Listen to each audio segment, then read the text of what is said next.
Hi, and welcome to the first lesson. You are the one, and the first lesson is Who am I? And you know what? No matter where you are in the world, whether you are in the East, whether you are in the West, the first question that people will ask you when you go to personal development courses is Who are you? And first of all, I would say that it is so important to ask questions. Leonardo da Vinci have taught us that asking question is more important than the answers. So take I would say a tip for yourself and start asking yourself questions every day. At least 5 questions, the more is the better. So 50 questions will be perfect. So have a notebook of questions and ask all the questions that you can about the world, about yourself, about your family, about your career. Any question is good. So this is the first tip from me to you, and you would like to hear the answer of who are you? And we will start with a common answer that everybody use is I am what is written on my title. That my title is what I'm doing. And for many years, for example, I was describing myself as a manager at Microsoft. So first I was a manager or VP marketing, and then at Microsoft. That was my, you know this is how I saw myself. That was my identity, and that was the answer to the question, who are you? And that will be my first answer. Even in the last few years, I would answer, I'm a mentor to the mentors. So this is what I do, and what I suggest is for today. It's true, but that will not be the answer. Today we will go deeper. The second answer that many people will answer to the question, who are you? Is I am what other people are telling me that I am. So it's kind of, I'm a mirror to somebody who's telling me something about myself, whether it's my parents, whether it's my wife, whether it's colleagues, friends, brothers, sisters. But you know what? When they're telling you who you are, they are either telling you what they see in you that exists in themselves, or anything else that it's not should be the definition of who you are. So it's their answer, it's not your answer, because if two people will say a few things about you, it will be different. So each one see in you something that he sees in himself. So I would say, don't let other people decide who you are. That will be the second option. The third option will be, I am what I think that I am. And, many people will think that this is true, but, we have 65,000 thoughts. 90% repeats themselves, and most of them are negative, especially the thoughts on ourselves. So if you define yourself by the thought that you think about yourself, this is the worst case scenario for you. So I would say, don't believe your thoughts. We will talk about that a lot in the third session. But for now, I would say, leave it aside. What you think about yourself is one thing. Usually it's not the best thing. And don't let your thoughts define who you are. So it brings us to the fourth option of I am what I want to be. This is very tricky because you will be taught how to, reach goals in your life based on what you want. But in this case, I would say that if you define myself by what you want to be, you will be one of the wannabes, and you will not be who you really want to be. And there will always be a gap between who you are and who you want to be. Always a gap. And my suggestion is that the definition for who you are will be your being, your essence, the part in you that is pure energy, and the word that will describe this energy will be the definition of who are you. And for defining the essence, we need to understand the difference between doing and being. And many mentors are teaching that massive action, a lot of doing, will bring massive results. For example, Tony Robbins or Robin Sharma, who's talking about busy being busy, that's a massive action. And in today's world, there is a lot of action, a lot of activities. If you are not in action, you feel something is wrong. I must be doing something wrong. I'm lazy. I'm not doing enough. And it's so extreme that today people will say that it's the definition of the world will be human doing instead of human being. And on the other side of the being versus the doing, there are people like Eckhart Tolle, who's teaching the power of now, the power of presence, just be. And most people don't understand what it is. What is just be? What do you mean? And Deepak Chopra, on his book, brilliant book, Seven Spiritual Law for Success, defined on Wednesday the law of least effort. And in the law of least effort, he starts by saying, do less and accomplish more. And most people don't believe that when we do less, we can accomplish more. So I give them this story about myself when I was working for Microsoft. And year over year over year, we went to see our big boss in the rest of the world called Orlando Ayala. And we were preparing ourselves for a growth of 30%. 30% is a lot for a company. And he will always push us for 50%. And we will negotiate and agree on 40 to 42%. And it will take us, a lot to meet the target. We will do a lot of marketing events, a lot of activities, a lot of sales. We will reach the target, and sometimes we will push product to the distribution channel just to reach the target. And we did it for 6 years in a row. Huge growth, wonderful results. And then they moved us to Europe. And we went to meet our president in Europe. His name was Michel Lacombe, French guy. And we came to him with the same story. This year will be very tough. We will only grow 30% because the market is tough. And he said, look, I watched you. And this is your first year at Europe, and I want you to do only 20%. We were a little bit embarrassed and not knowing what exactly is the deal here, because we are offering 30%. You are supposed to stretch us, and you are asking us to grow only 20%. And he said, look, I watched you, and it looks like you are doing too much. Do few things well. And relax. It's your first year. Just enjoy the first year in Europe.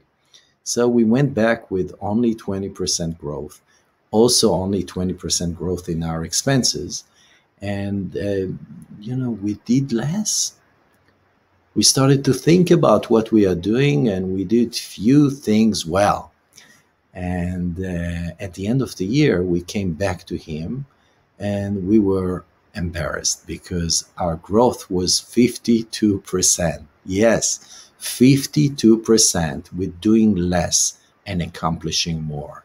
And this was a proof to this law of least effort that you can do less and you can do accurate things and you can really prepare yourself and achieve more. So this is the first half of the law of least effort. The second half took me something like 5 years to understand, because it says, do less and accomplish more, and do nothing and accomplish everything. What is exactly do nothing? Who will do it? And, you know, if you've been sick or you couldn't do anything, you realize that things continue to happen. It's not 100% dependent on you. The sun will rise tomorrow, and when you can't clean the house, somebody will come and clean the house. When you can't provide, somebody else will provide. And if you will ask for help, people will help. Even your kids, yes, they can help, especially when you can't do it.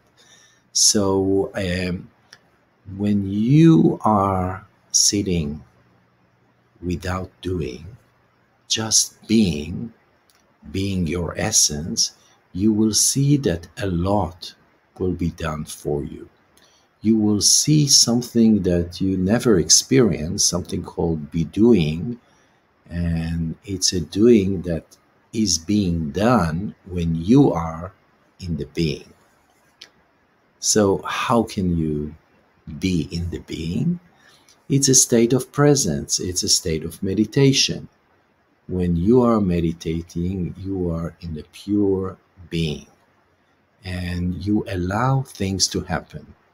As a manager, I realized that when I let my people do their job and I'm not interfering and I'm not, doing the job for them, this is how I allow things to happen. This is where I start to release responsibility from me to them. I am responsible to manage them, but they are responsible for the doing.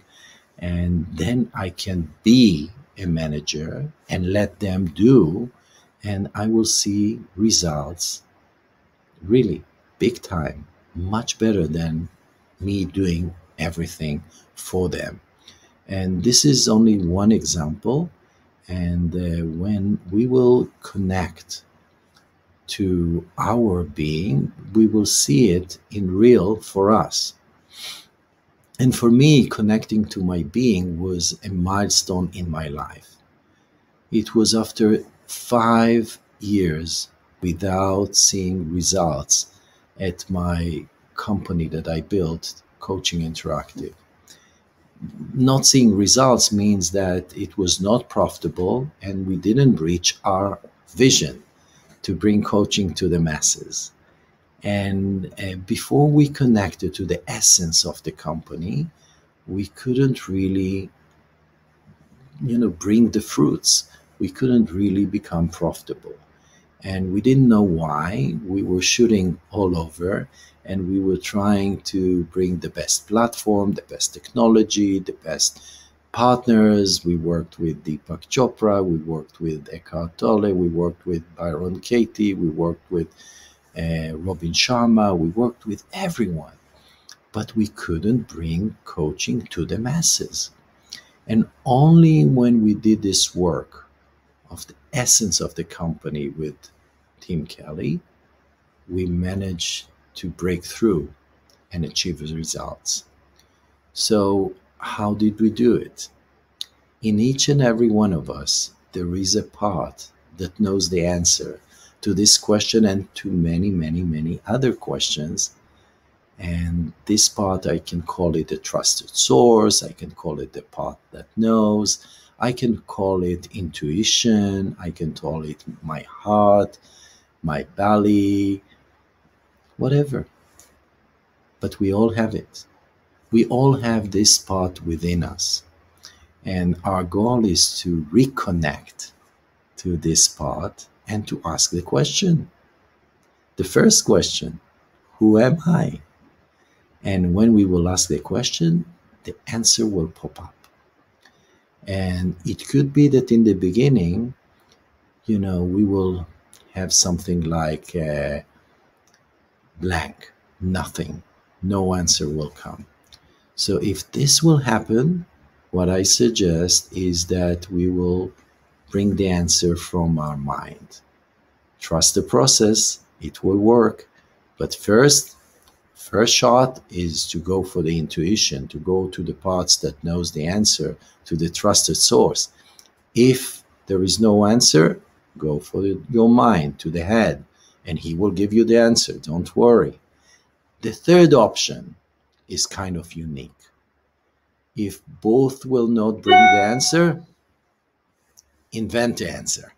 Yes, invent the answer. It sounds not real, but all the big guys like Einstein and Edison and everyone, all the inventors invent the answers.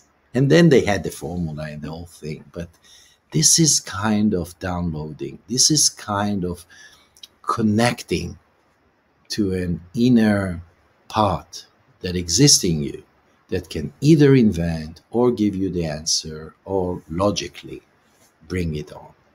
So this is how we will do it. We will go in, meditate for a second or two or a minute or 5 minutes or 10 minutes. You will see it in a minute. And the answer will come. So bear with me and we will start. So the first thing about meditation is don't try to go to the gap between the thoughts. You don't have to close your eyes. You don't have to sit in a lotus pose. I want you to really relax and be here. I want you to breathe. I want you to breathe 3 in, stop for a second, and 6 out. 1, 2, 3, 4, 5, 6. And again, 3 in, stop for a second, and 1, 2, 3, 4, 5, 6. And again, 3 in, stop for a second, and 6 out. 1, 2, 3, 4, 5, 6. And the more you breathe, the more you become relaxed. And I will count till 3, and you will double your relaxation. 1, 2, 3. And you are more and more relaxed. And now I will take you into a journey to meet your trusted source, to meet your intuition, the part of you that knows. I will count from 1 to 10, and when we will reach 10, you will be able to connect to the part of you that knows the answer to this question, who am I? And you will come back with the name of the energy that you bring to the room when you do nothing. It's a name of this energy, such as inspiration, such as love, such as giving, such as light. A name to your energy that you bring to the table, to the room, to where you are when you are doing nothing. 1, 2, 3. Closer and closer to the part of you that knows the answer. 4, 5, 6. Almost there, feeling the connection, like in the avatar, when you connect. 7, 8, 9, 10. Boom. There is a connection to your trusted source, to the part of you that knows the answer to this question, who am I? Let the answer pop in.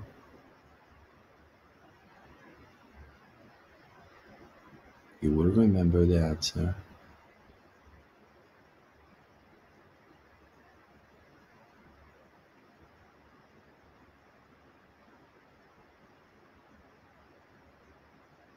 If the answer is not coming, go to your head or invent the answer. A name, that describe your energy.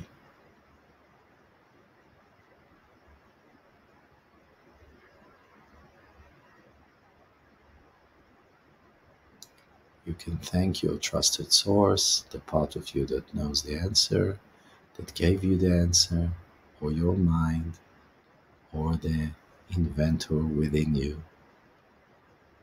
And we will come back now. 10, 9, 8, lighter and lighter.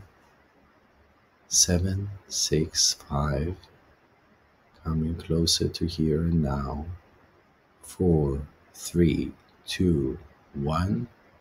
And here we are again together. Write down the answer. Write down the answer. And this is the answer that describe your energy. This is your essence.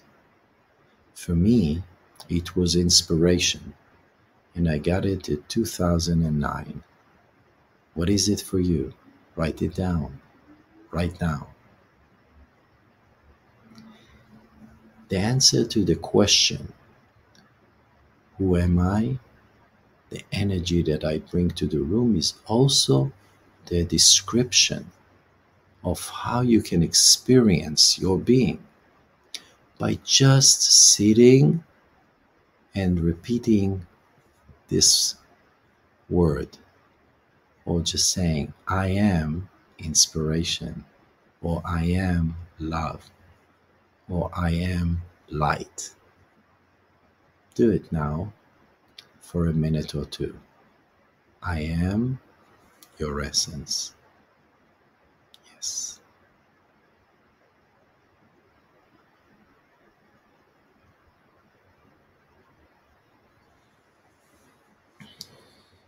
Just be your essence. Experience it for the first time. Connect to it.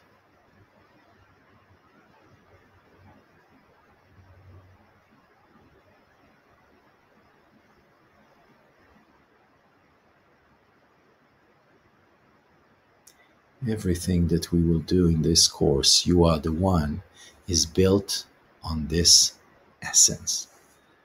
And the being, it will allow you to really relax and be present.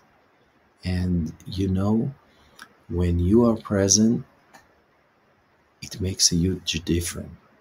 You can't really be in a place without being present, because you are all over. You split your mind to the future, to the past, and the future creates a lot of, worrying and a lot of thoughts, and most of the future thoughts are illusion. They are not true. And the past is full of stories. It creates a lot of victimhood thoughts. And only in the present you can really make a difference. Whatever you will do now will be called be doing, because you will do things that are connected to your being, to the energy that you bring to the room without doing anything. So you will do less and accomplish more, and you will be able to really experience for the first time what is doing nothing. And when you will do nothing, just be in your essence, you will see that a lot of things are being done for you, that the universe is magnificent, that, miracles can happen to you. You will see that people will come and offer you few things that you never thought that they will ever, ever offer you. And by being here, you will see that your relationship with your kids, that will be able to experience you in presence, not in the future, not in the past, not being busy in lots of activities and not running away to really make yourself busy, but really being with them, being with your partner, being with your colleagues at work, really making a difference by experiencing your being. and you'll be able to really make a difference in the world, because you will not just experience this idea of meditation and present, you will also be able to know everything that you would like to know, because you just connected to a part of you that have the answer to any question that will come up from now. So I really want you to take in the next few days at least 20 minutes a day and sit down and just be your essence. Or, repeat this mantra: I am my essence. And by doing that, you are reconnecting to your essence, and you really come back home to a place where you can really relax and really feel the connection to the divine, really feel that it is practical to be as it is practical to do. And when you connect those two things, you will see that you will achieve what you want to achieve without a lot of work, without being burned out. The last thing that I would like to teach in my first lesson is about gratitude. When you experience gratitude, you are coming back to this moment, to here and now, and you can appreciate everything that happens in your life. And without gratitude, we are missing a large part of our life. So the idea is to be grateful for everything, for everything. And I was told by a wonderful woman called Byron Katie that everything happens for us, not to us. And that always brings me to a place of taking responsibility rather than being a victim. So think about everything that happens to you and turn it to for you, and you will see the gifts in everything, and you'll be grateful. You'll be grateful, and people are asking me, when is the best time to be grateful? I would say every moment. But if you will be practicing gratitude in the morning before things will happen, you create them by just saying thank you before it happens. If you will practice gratitude at the evening, then you go back for everything that happens during the day and you say thank you. Thank you for this and thank you for that. And just, appreciating this gift of life and saying thank you. And this is very important, and it brings you back to here and now, because you don't say thank you for something that is not happening now. And really, the last words are that everything is here and now. Everything is here and now. Even when we think about the future, we think about it now. Even when we remember the past, we remember it now. So being here and now is the lesson number one. And I call it Who Am I? Because you just got the gift of connecting to yourself and to your being and to your essence. But this was only lesson number one. You got the vehicle to receive all the answers to the next lessons. And lesson number two is all about listening and managing all the parts within us in order to create a union of all our parts in order to fulfill our destiny, to fulfill our purpose, and to really be the one. So I thank you for being here with me on lesson number one, Who Am I? And I look forward to see you again at lesson number two, out of 10 lessons of you are the one and you are the one and we are all one. Thank you so much.